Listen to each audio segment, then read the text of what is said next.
beyond what 9/11 because it will be a permanent damage that we'll never recover from. Which leads me to tell you that Government Zero, No Borders, No Language, No Culture, is the sum total of all of the books I've ever written.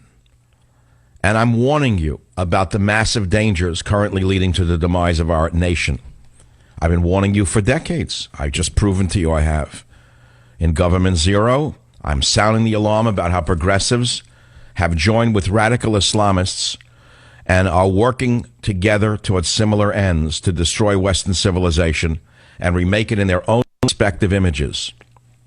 And I warn you in this book that these two dark forces are transforming our once free republic into a socialist third world dictatorship ruled by Government Zero, absolute government and zero representation. And in my book, Government Zero, I combine in-depth analysis with biting commentary. And I cut through mainstream media propaganda to reveal an all-out attack on our borders, language, and culture by progressive travelers who have hijacked public policy from national defense to immigration to public education.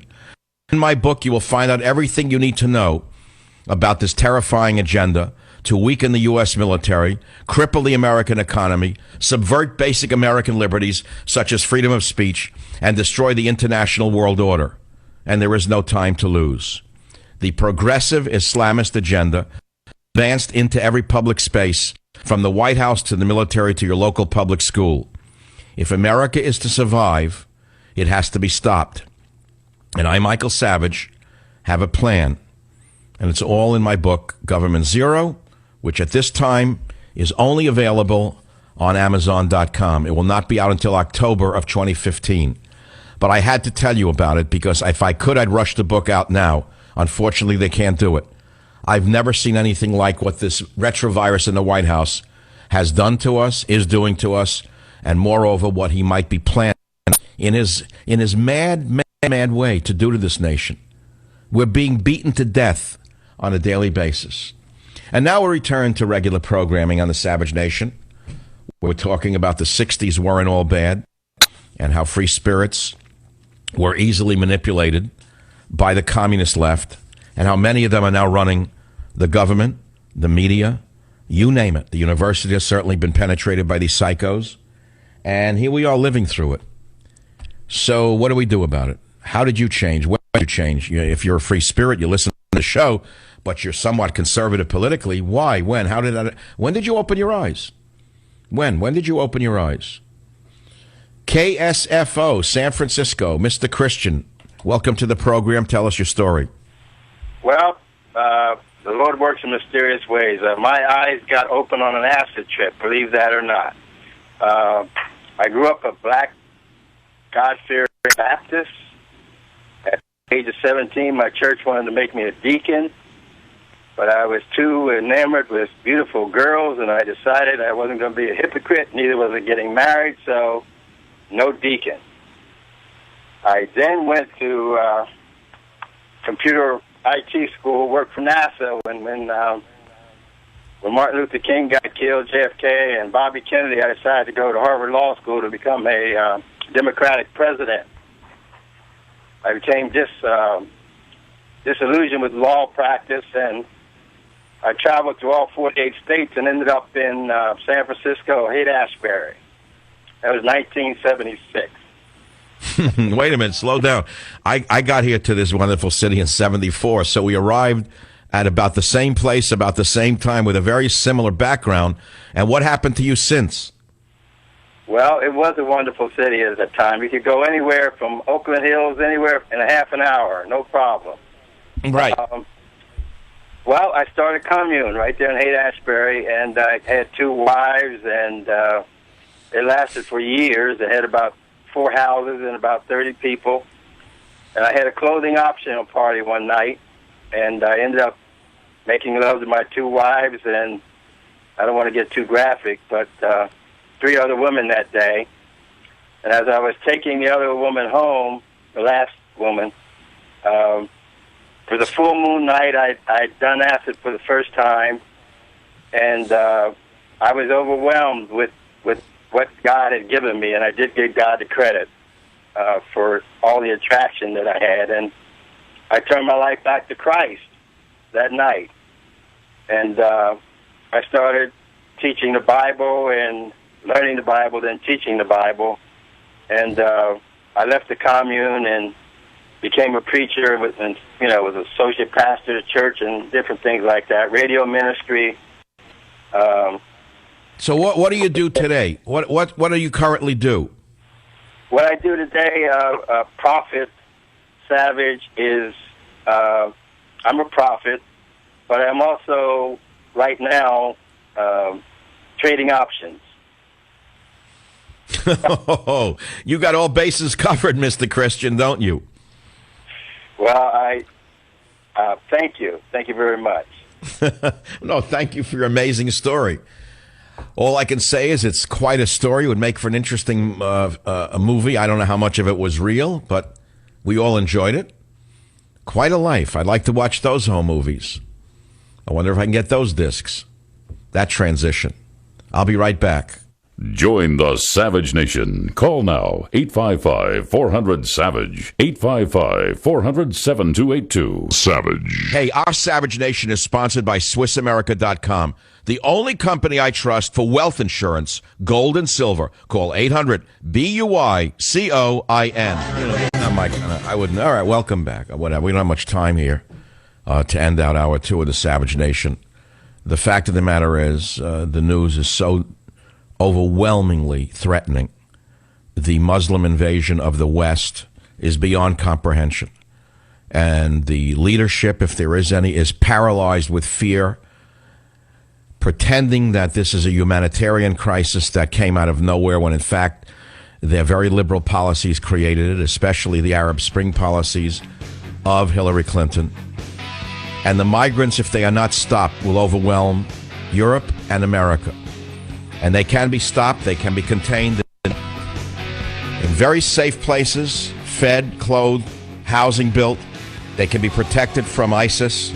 That's what a military is for. Entire regions of Syria can be carved out for them. They don't belong here. Join the Savage Nation. Call now, 855-400-SAVAGE, 855-400-7282. Savage.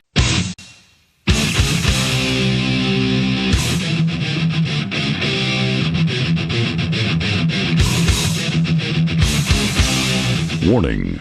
The Savage Nation contains adult language, adult content, psychological nudity.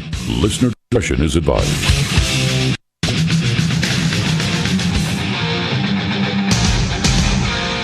And now, America's most exciting radio talk show, The Savage Nation, home of unprotected talk, borders, language, culture.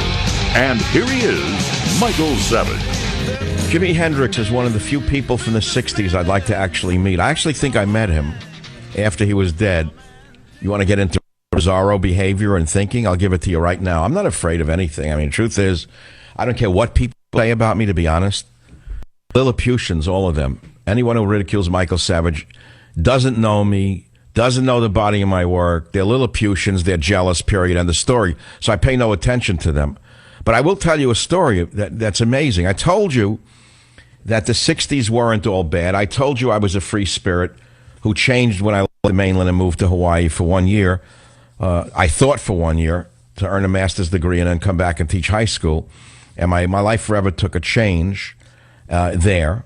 And I was looking at home movies that I put together. I collected them for years. I've been collecting all my 8s and Super 8s in boxes, and they've been sitting up in a location. I've been meaning to do something with them for my archives or whatever. I never knew what to do with them. And I met a gentleman who does this professionally. And I knew him for 3 years now. I never brought the movies over because I didn't know how to organize them.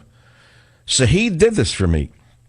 He took 300 little boxes, cleaned out the mold from some of them because they get moldy, believe it or not. The Super 8 movies get moldy.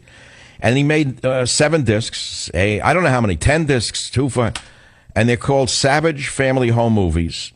8mm movies of family, friends, work, travels, and activities. Volume 1 is 1967-68. And then something happens toward the end of that disc where I go from a black and white person to a color person. And it closes with me and my young wife kind of dancing on the rooftop of a research hospital in Honolulu where I was working on my degree.